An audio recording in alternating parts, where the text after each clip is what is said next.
Hello again. Today we are going to learn how to make a whipped body butter. This is probably going to be a longer video. What you will need is a kitchen scale, your makeshift double boiler. I have another video that as to how to do that. So your measuring glass. And you're going to need equal parts by weight of infused oil. I have here coconut oil that is infused with calendula herb. I will be making a video on how to do that shortly. And shea butter and cocoa butter. Smells a bit like chocolate. It's wonderful. Optional things that you could add to this would be lavender oil or calendula essential oil. The reason being that we are trying to make this very anti-inflammatory. I use this for diaper rashes and skin irritations, dry skin, basically any redness and skin issues. Not making medical claims at all though. So what I'm going to do is I'm going to measure my equal weights of stuff and then I'll come back.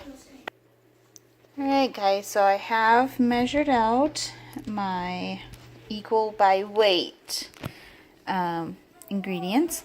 I did strain out the calendula infused oil. So this actually did start out clear. And that's all just because of the calendula that was in it turning yellow. So I'm going to take this and we're going to come over here, put it in water, and start the water boiling. Stir this as much as we need to, and then when it's melted, I'll come back. Alright guys, so you will need next either a KitchenAid, that's what I'm using, or a hand mixer.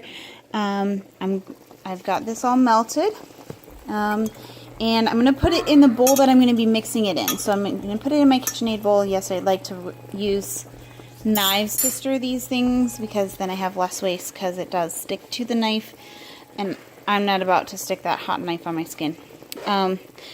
So I prefer to use a knife because I lose less than with a spoon. So I'm going to take my...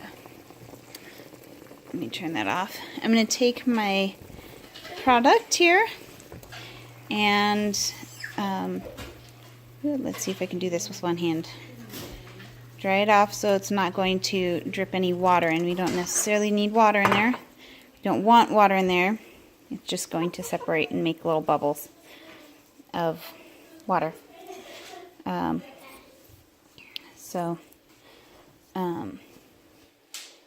going to take my product and I'm going to put it in the bowl that I'm going to end up mixing it in. So I'm going to put it directly in here, and I'm actually going to make a part 2 to this video just because it takes quite a while for the body butters to cool. So I'm going to let them cool to about room temperature till they start to set, and then I'll come back and upload another video.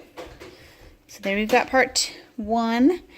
This is basics of what you need to know. Otherwise, if you don't have time to watch the second video, all I'm going to do in the second video is turn this on, whip it, and transfer it into jars. I like to keep them in bottle jars for at home. I also sell it, so I have my jars for that.